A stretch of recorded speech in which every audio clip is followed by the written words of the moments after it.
강남상가하고 마용성은 이제 호가는 높여 있고 신고가 가끔 나오는데 이게 등기가 된 게 아닙니다. 그리고 최근에 뭐 여러분들이 아시겠지만 엘리엇이라는 그 부동산 칼럼 전문가 한 분이 계시고요. 그분이 국민청원을 든 게 있습니다. 데이터를 축약해가지고 내용이 뭐냐면 이제 허위거래, 자전거래에 대한 이제 국민청원인데요. 요점은 뭐냐면 그동안 대한민국의 한 10년 사이에서 이 거래 취소량이 보통 뭐 20건이었다고 하면 최근에 6.27 대책 이후에 한 달 동안에 예년에 5배 이상 급증했습니다. 그 얘기 뭐냐면은 가짜 신고가 거래를 한 게 많다는 얘기죠. 이거에 대해서 또 국토부도 이미 반응을 보였습니다. 그래서 가짜 신고가에 대해서 보도는 많이 안 나왔어요. 그러니까 마용성하고 강남에 지금 뭐 고가 막 가격이 올라가고 이런 것들에 대해서 호가 위주로 형성이 돼 있고 최근에 또 묘한 현상이 매물 감소 현상에 대해서 기자분들이 좀 쓰는데요.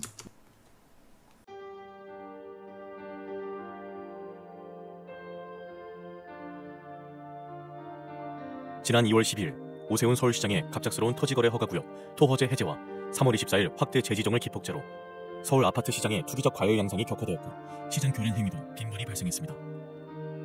한국은행의 통계에 따르면 부동산이 가계 순자산의 73.7%를 차지한다고 합니다. 좁은 국토와 한정된 토지에서 남들이 들어가 살아야 할 주거 공간에 투기를 하고 막대한 불로소득을 올리고 자랑까지 하는 시대는 하루빨리 종식되어야 합니다. 부동산 시장의 투기와 주택 가격의 비정상적인 상승은 국민들의 주거 불안과 청년들의 근로 의욕 저하, 사상 최악의 저출산 등 사회적 문제로까지 이어지고 있기 때문입니다. 저는 올해 3월 이후 국토부 실거래가 공개 시스템에서 비정상적인 계약 해제 건수가 폭증하는 것을 목격하였습니다. 아파트 시장을 폭등시키는 것은 일상적인 100건의 계약이 아닌 신고가 한 건에 의할 때가 많기 때문에 투기 세력들은 쉽게 이러한 유혹에 빠집니다. 과거에도 신고가 허위 등록 후 후속 계약이 등록되면 슬그머니 이를 해제하는 등의 사례가 종종 언론에 보도되기도 하였습니다. 이는 해당 아파트의 실거래가를 조작함으로써 시세를 올리려는 부정한 작전에 해당합니다. 그러나 이를 감시해야 할 국가기관의 조치는 어디에서도 찾아볼 수 없었고 그 실태조차 파악도 못하고 있는 것으로 보입니다. 이에 최근에 비정상적인 실거래가 대량 계약 해제 사태를 통계적으로 집계하여 과거와 비교하며 그 실태를 먼저 알리고자 합니다. 본 청원의 취지는 국토부 실거래가 공개 시스템의 신고가 허위 계약 등록 후 후속 계약 등록 시 이를 해제하거나 계약과 해제를 반복하는 자전거래 등 책임있는 국가기관의 아파트 실거래가 조작 여부 실태 조사를 촉구하기 위함입니다. 또한 허위 매물 등록과 시세 담합, 허위 계약 자전거래 등 부동산 시장을 교란시키는 작전 세력 감시를 위한 금융감독원, 증권감독원과 같은 부동산 감독원 설립을 촉구하기 위함입니다. 본 청원을 계기로 국가 차원에서 건전한 부동산 거래 질서를 확립하여 집값 폭등과 이로 인한 불로소득을 차단하여 사회 갈등을 해소하고 국민의 주거권을 보호할 수 있는 부동산 거래의 공정성 및 투명성을 확보해 주시기 바랍니다. 국토부 실거래가 공개 시스템에 등록된 최근의 서울 아파트 매매 계약과 해제 건수를 집계하여 과거와 비교한 특이사항은 아래와 같습니다.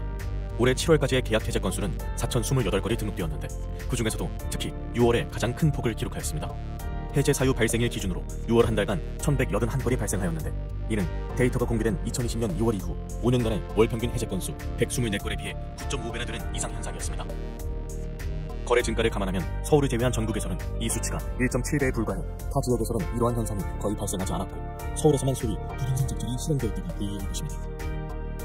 올해 들어 거래가 급증하고 전자계약 활용이 증가하는 추세에서 수정이 안 되는 단점 때문에 계약 해제 후 재신고하는 이유로 해제 건수가 폭증했을 가능성도 있습니다. 그러나 2024년 기준 전자계약 활용 비율은 5.95%에 불과해 여전히 종이계약서 활용 비율이 94%에 이르고 3일 이내 해제 비율도 3.9%에 불과해 단순 실수나 변심으로 인한 해제 건수 급증의 가능성은 적어 보입니다. 특히 서울 25개 구 중에서도 한강 벨트로 일컬어지는 지역에서 계약이 집중적으로 대량 해제되었는데 성동구는 6월에만 108건이 해제되며 지난 5년간의 월 평균 5.3건에 비해 20.5배에 이르렀으며 강동구도 99건이 발생해 19.2배에 달했습니다. 3월 이후 거래가 급증하였다는 점을 감안하더라도 도봉구 2.8배나 은평구 3.7배에 비해 이들 한강벨트 지역에서 20배 전후의 급증세를 보인 것은 일반적이지 않다는 것을 반증합니다.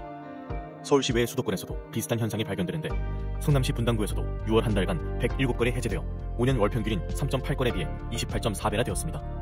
이러한 특이 현상이 서울의 한강벨트 지역에서 집중적으로 발생한 공통점은 2023년 저점에서 2년간 반등을 하던 중 이들 모두 2021년 전후의 전고점 돌파 직전에 있었다는 것이며 2월 12일 토어제 해제와 3월 24일 재지정의 행정실패 기간을 거치며 거래가 급증했고 해제 건수 폭증을 동반하며 전고점 돌파에 성공했다는 점입니다. 다음에 나열할 일련의 일자별 데이터를 살펴보면 이러한 계약 해제 건수 폭증과 토어제 사이에는 분명한 인과관계가 있다고 추정됩니다.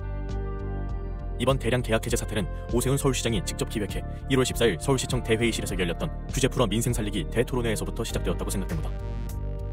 당시 토론회에 참여했던 백인 중 강남구 공인중개사 한 분의 토어제 구역 해제 건의에 대한 답으로 서울시장은 강남구 대치동과 삼성동, 청담동과 송파구의 잠실동 등 4개 지역의 토어제를 해제하겠다고 공언했습니다. 한 달 후인 2월 12일 이들 4개 동은 토어제 지역에서 전격적으로 해제되었으며 이들 지역의 아파트값은 곧바로 폭등세를 보였습니다. 일몰제였던 토어제는 6월이면 자동적으로 해제될 예정이었음에도 불구하고 서울 아파트 거래량이 감소되었고 매매 가격도 안정되었다는 이유로 사상 최고치를 기록하며 폭등세를 보이던 토어제 지역을 신정부 출범 직전 4개월 앞당겨 전격적으로 해제한 것은 이해할 수 없는 행정이었습니다. 당시 잠실동은 2년 전 저점에서 이미 플러스 28.9%, 대치동은 플러스 24.8% 급등해서 사상 최고치를 이어가던 중이었으며 계엄과 탄핵 등 주무부처가 부재한 무정부 상태를 틈타 급등세는 폭등세로 변하여 7월 현재까지 5개월간 플러스 20% 전후의 추가 상승세를 기록, 2년간 플러스 50%가 넘는 경이적인 기록을 세웠습니다. 그러나 2월 당시 노원구 상기 등은 고점 대비 마이너스 26.5% 폭락했던 상태였지만 경제제 사태 이후 폭등장에서도 불과 플러스 0.3% 상승하는 데 그쳤습니다. 결국 2년간 대치동 세대수 상위 9개 단지 14,169세대의 평균 매매가가 28.7억 원에서 43.1억 원까지 플러스 14.4억 원, 플러스 50.6% 급등하는 동안 상계동 세대수 상위 34개 단지 46,751세대의 평균 매매가는 7.5억 원에서 5.7억 원까지 오히려 마이너스 1.8억 원, 마이너스 23.5% 급락했습니다. 두 개 동의 매매가 차이가 2년간 4.1배에서 7.5배로 벌어지는 초양극화 현상이 발생한 것으로 서울시의 규제 풀어 민생 살리기 대토론회에서 시작된 아파트값 폭등 현상은 민생보다는 부자 살리기 결과를 초래하게 된 것입니다. 더구나 상계동의 총 세대수는 대치동에 비해 2배 이상 더 많기까지 합니다. 토어제 해제 이후에 지역별 아파트값 폭등 현상을 날짜별로 나열하면 이번에 대량 계약 해제 현상이 불특정 다수에 의한 우연한 현상이 아니었음을 의심하게 됩니다. 강남 3구 중 작년에 이미 전고점을 돌파한 강남구 및 서초구에 비해 송파구는 작년 8월부터 2월까지 6개월간 전고점을 못 넘으며 정체되어 있는 상태였고 거래는 줄었지만 여타 지역들도 무언가를 기다리는 듯 극심한 눈치보기 흐름을 지속하고 있었습니다. 2월 12일 서울시장의 전격적인 토어제 구역 해제와 함께 서울 아파트 시장은 송파구 잠실동을 위주로 폭등세로 돌변했습니다. 연일 폭등세를 보이던 서울 아파트 시장은 열흘 후인 22일 송파구와 영등포구가 4년 전에 전고점을 돌파한 데 이어 4일 후 마포구, 9일 후 성동구 등 차례로 전고점을 돌파했습니다. 서울 아파트 시장이 폭등세를 보이자 국토부 등 정부 당국에서는 3월 24일 부랴부랴 토어제 지역 확대 재지정을 했지만 이미 전고점을 넘은 서울 아파트 시장은 거래 폭발과 더불어 추격 매수가 붙으며 걷잡을 수 없이 폭등세를 이어갔습니다. 4월과 5월에도 광진구와 강동구 등 한강벨트 나머지 지역뿐만 아니라 성남시 분당구도 속속 전고점을 돌파하는 등 이러한 폭등세는 주변 지역으로 확산세를 보였습니다. 이에 따라 6월 4주차 부동산원 주간 매매 동향에서는 주간 상승률이 성동구 플러스 0.99%, 마포구 플러스 0.98% 등 연율 플러스 50%라는 사상 최고 상승률을 기록하였고 결국 신정부는 출범 이후 처음으로 대출 총량 관리 강화라는 6.27 대책을 발표하기에 이르렀습니다. 이러한 폭등세 속에서 과거에는 전혀 볼 수 없었던 특이한 거래 현상이 목격되었는데 계약 해제 건수가 급증을 했다는 것입니다. 성동구를 예로 들면 3월부터 급증세를 보였는데 특이한 점은 1월부터 6개월간 해제 사유 발생 건수가 규칙적으로 점증했다는 것입니다. 즉 5년 월 평균 5.3건에 그치던 해제 건수가 12월 4건, 1월 9건, 2월 14건, 3월 29건, 4월 55건, 5월 71건, 6월 108건으로 성동구 아파트 지수 급등을 따라 해제 건수도 급증을 한 것입니다. 강동구와 마포구, 성남시 분당구 등 주요 지역에서도 이러한 현상이 발견되었는데 서울 아파트 전체 해제 건수에서도 12월 91건, 1월 157건, 2월 200건, 3월 369건, 4월 428건, 5월 608건, 6월 1181건 등의 규칙적인 흐름은 동일했습니다. 즉 이들 지역에서는 공통적으로 아파트 가격의 급등 추세를 따라 계약 해제 건수도 동반 급등을 한 것으로 이 속에는 신고가 취소분이 상당수 포함되어 있을 가능성이 큽니다. 계약 해제 건수가 집중된 한강벨트 지역에서는 시가총액 또는 세대수 상위 아파트에서 이러한 현상이 집중되었는데 6년간 발생한 총 해제 건수와 올해 6개월간의 해제 건수를 비교해보면 최근에 단기간에 얼마나 많이 집중 발생했음을 알 수 있습니다.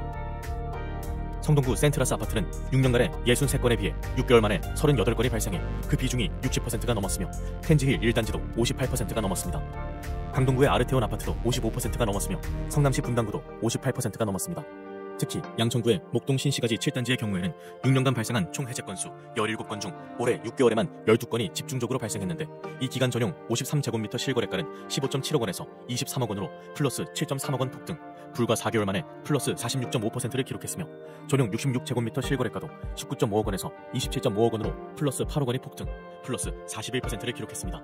마포구의 마포 레미안 푸르지오 아파트도 6년간 총 42건의 계약 해제 건 중 올해 6개월에만 20건의 해제 건수가 발생하였는데 전용 53제곱미터의 경우 15.9억 원에서 20.5억 원으로 플러스 4.6억 원 급등, 불과 4개월 만에 플러스 28.9%의 상승률을 기록했으며 전용 84제곱미터의 경우에도 18.0억 원에서 24.5억 원까지 플러스 6.5억 원 상승, 플러스 36.1%를 기록했습니다.